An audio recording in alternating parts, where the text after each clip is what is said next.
उत्तराखंड में भू कानून को लेकर सीएम धामी ने कर दिया है बड़ा ऐलान। अगले बजट सत्र में सरकार सख्त भू कानून बिल ला रही है। भू कानून के आने के बाद उत्तराखंड में बाहरी लोगों के लिए एक से ज्यादा जमीन खरीदना आसान नहीं होगा।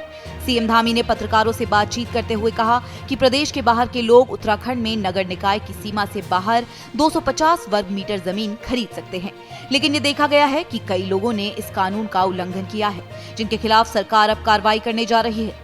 ऐसे लोगों की जमीन सरकार में निहित की जाएगी। अगले बजट सत्र में हम उत्तराखंड की जो भौगोलिक परिस्थितियों के अनुरूप इस पर चूँकि पहले से एक कमेटी बनी हुई है, कमेटी काम कर रही है, प्रारूप बनाने के लिए कमेटी का गठन भी किया हुआ है, मुख्य सचिव की अध्यक्षता में उसमें काम चल रहा है और इसके अनुरूप एक वृहद भू कानून लाने के लिए हम प्रयासरत हैं कि हम इसमें एक भू कानून लाएंगे।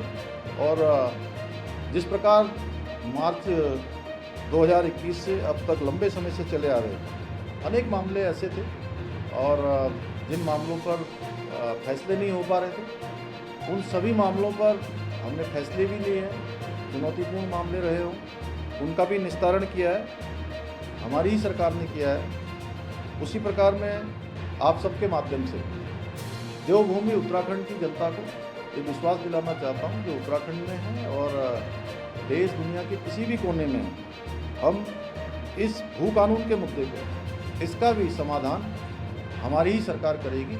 इसमें कोई संशय नहीं है, हमारे मन में किसी प्रकार का कोई संदेह भी नहीं है। देहरादून रेलवे स्टेशन पर गुरुवार रात दो समुदाय के लोगों के बीच हुए बवाल के बाद शहर भर में हंगामा हो गया है। हिंदूवादी संगठन के लोग सड़कों पर उतर आए हैं। घंटाघर पर जाम लगा और पुलिस प्रशासन के खिलाफ नारेबाजी की गई। हिंदूवादी संगठन बजरंग दल के नेता विकास वर्मा की गिरफ्तारी का विरोध कर रहे हैं। पुलिस पर एक तरफा कार्रवाई का आरोप लगा रहे हैं।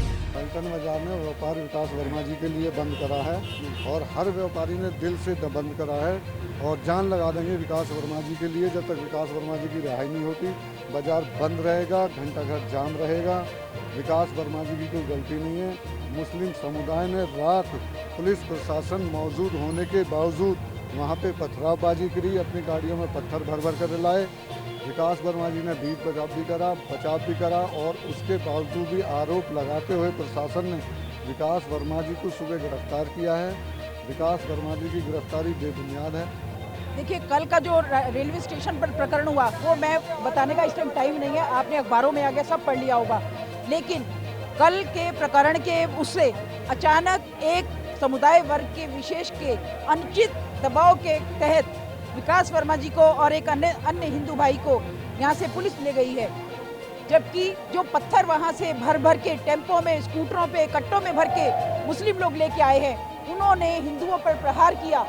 तो वापसी पे अपने बचाव में इन्होंने पत्थर वापस भेजे हैं। उस वापस पत्थर भेजने के उसमें इनको गिरफ्तार करके ले गई है पुलिस। विकास वर्मा को दून पुलिस ने स्टेशन पर हुए बवाल के बाद 3 अन्य लोगों के साथ गिरफ्तार कर लिया था। विकास वर्मा के समर्थन में हिंदूवादी संगठनों के साथ साथ पलटन बाजार के व्यापारी भी उतर आए और पूरा बाजार बंद कर दिया। व्यापारियों ने घंटाघर पर हनुमान चालीसा का पाठ भी किया। बगैर नोटिस के विकास भाई को उठाना, वो मेरे को लगता है कि कहीं न कहीं एक गैप है यहाँ। और इतना देखो आज की डेट में इतने लोग खड़े हुए हैं, पूरा जैम लग गया है, तो इसमें तो एक्शन होना चाहिए, इतना डिले नहीं करना चाहिए, इसमें पॉलिटिकल इशू नहीं बनना चाहिए। ये यहाँ पे खड़े हैं इसलिए खड़े हैं क्योंकि हमें पुलिस के खिलाफ खड़े हैं कि हमारा बंदा जो सही है, जो हर सही के साथ खड़ा रहता है हमेशा, उसको गिरफ्तार क्यों किया, उसी के लिए हम खड़े हैं। और पुलिस से चूक, ये सरासर पुलिस की चूक है। पुलिस को कल जो है हमारे हिंदू लोगों ने बचाया और मुसलमान लोगों ने पुलिस के ऊपर पथराव किया। हम उसको बिल्कुल एविडेंस दे सकते हैं उस चीज़ का, लेकिन उन्होंने उसके बावजूद हिंदुओं को गिरफ्तार किया। दरअसल अपने प्रेमी से मिलने के लिए यूपी के बदायूं की नाबालिग लड़की गुरुवार रात दून स्टेशन पहुंची थी। नाबालिग लड़की और युवक अलग अलग समुदायों से है। इसी को लेकर स्टेशन पर दोनों समुदायों के लोग जुट गए। पहले झगड़ा हुआ और फिर दोनों पक्षों में भारी बवाल हुआ। ट्रेनों से तोड़फोड़ की गई। बाहर खड़े कई वाहनों को भी उपद्रवियों ने तोड़ डाला।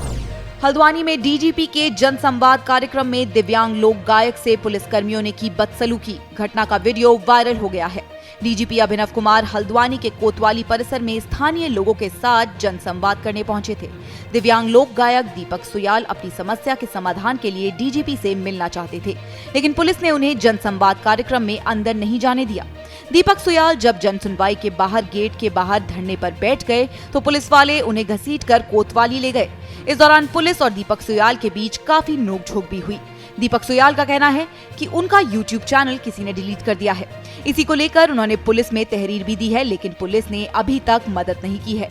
दीपक सुयाल के आरोपों पर पुलिस का पक्ष सामने नहीं आया है। चमोली के जिला मुख्यालय गोपेश्वर में प्रतियोगी परीक्षाओं की तैयारी कर रहे छात्र छात्राओं ने अपनी कई मांगों को लेकर आक्रोश रैली निकाली। प्रतियोगी परीक्षाओं की तैयारी कर रहे छात्र छात्राओं का कहना है कि बीते 10 दिनों से देहरादून में बेरोजगार संघ के उपाध्यक्ष राम कड़वाला सहित अन्य लोग भूख हड़ताल पर बैठे हैं। उन्हीं के समर्थन में ये प्रदर्शन किया गया है। छात्र छात्राएं उत्तराखंड पुलिस कांस्टेबल परीक्षा समेत कई परीक्षाओं में उम्र सीमा बढ़ाने की मांग कर रहे हैं। संविदा नियुक्तियों को पक्का करने और बेरोजगारों को नौकरी देने की भी मांग है। उधम सिंह नगर में एक पिता ने ही कर दी अपनी 14 साल के बेटे की हत्या। मामला सुल्तानपुर पट्टी का है। आरोप है कि पिता ने लोहे की रॉड से बेटे के सिर पर ताबड़तोड़ हमला कर उसकी हत्या कर दी। आरोपी अपने बेटे को मारने के बाद घर में गड्ढा खोदकर शव को ठिकाने लगाने की तैयारी कर रहा था, लेकिन एक रिश्तेदार ने पुलिस को खबर कर दी और आरोपी गिरफ्तार हो गया। पुलिस ने वो लोहे की रॉड भी बरामद कर ली है जिससे बच्चे की हत्या की गई थी। रुड़की के थाना पिरान कलियर क्षेत्र में एक श्रमिक की मौत के बाद कंपनी पर लगे हैं गंभीर आरोप। यूपी के मुरादाबाद का रहने वाला 22 साल का सत्यम धनोरी मार्ग पर वायर बनाने वाली कंपनी में काम करता था। काम के दौरान सत्यम मशीन की चपेट में आ गया और उसकी मौत हो गई। साथ ही श्रमिकों का आरोप है कि सत्यम की ड्यूटी पर मौत होने के बाद भी कंपनी ने न तो परिवार को मुआवजा दिया, न ही किसी तरह का कोई मदद की। यही नहीं, कंपनी प्रबंधन ने हादसा वाली जगह से कैमरे भी हटवा दिए। मामला पुलिस तक पहुंचा तो अब मामले की छानबीन की जा रही है। केदारनाथ धाम की दूसरे चरण की यात्रा को लेकर श्रद्धालुओं में भारी उत्साह दिख रहा है। 31 जुलाई को आई आपदा के बाद यात्रा मार्ग के मुख्य पड़ावों को नुकसान पहुंचा था। सरकार ने तेज रफ्तार से काम करते हुए रास्ते फिर तैयार कराए और यात्रा फिर शुरू हो गई। केदारनाथ के तीर्थ पुरोहितों ने सरकार के कामकाज और व्यवस्था कार्यों की सराहना की है। स्थानीय लोगों, तीर्थ पुरोहितों और व्यापारियों के लिए निःशुल्क हेली सेवा चलाने के लिए भी धामी सरकार का आभार जताया है। चमोली जिले में जोशीमठ भूदसाव की आपदा के 21 महीने बाद फिर बड़ा आंदोलन सिर उठा रहा है। मूल निवासी स्वाभिमान संगठन जोशीमठ के बैनर तले कई मांगों को लेकर लोगों ने शुक्रवार को चक्का जाम किया। लोगों ने सरकार पर आरोप लगाया है कि जोशीमठ का नाम बदलकर ज्योतिर्मठ कर दिया, लेकिन हालात नहीं सुधरे। लोगों ने सरकार के खिलाफ जमकर नारेबाजी की और पुतला भी फूंका। वहीं प्रशासन ने भरोसा दिया है कि ज्योतिर्मठ नगर के ट्रीटमेंट शासन प्रशासन स्तर पर कार्रवाई जारी है। जोशीमठ में भूदसाव आपदा के खिलाफ प्रदर्शन के दौरान आपस में भिड़ गए कांग्रेस और बीजेपी के कार्यकर्ता। कांग्रेस कार्यकर्ताओं ने विरोध करते हुए सीएम धामी और गढ़वाल सांसद अनिल बलूनी का पुतला फूंका, जिसका वहां मौजूद बीजेपी कार्यकर्ताओं ने विरोध किया। इसी दौरान दोनों दलों के समर्थकों के बीच झड़प हो गई। बाद में किसी तरह गुस्साए कार्यकर्ता काबू में आए। देहरादून के बीजेपी प्रदेश मुख्यालय में सदस्यता अभियान को लेकर मंडल स्तरीय समीक्षा बैठक की गई। पार्टी के विधायक, सांसद, राज्यसभा सांसद और कई पदाधिकारी बैठक में शामिल रहे।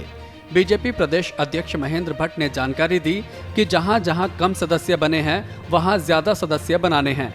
ये भी कहा कि दूसरे चरण में किसान मोर्चा किसानों को, महिला मोर्चा महिलाओं को और युवा मोर्चा युवाओं को पार्टी के साथ जोड़ेंगे। आज के बाद हमारा सेकंड चरण प्रारंभ होगा।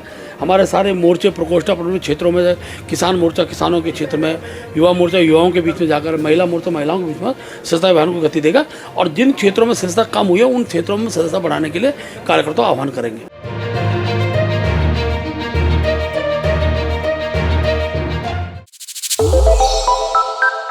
श्रेष्ठ उत्तराखंड पर खबरों से जुड़े रहने के लिए चैनल को सब्सक्राइब और लाइक करें, बेल आइकन दबाएं और देखते रहें श्रेष्ठ उत्तराखंड।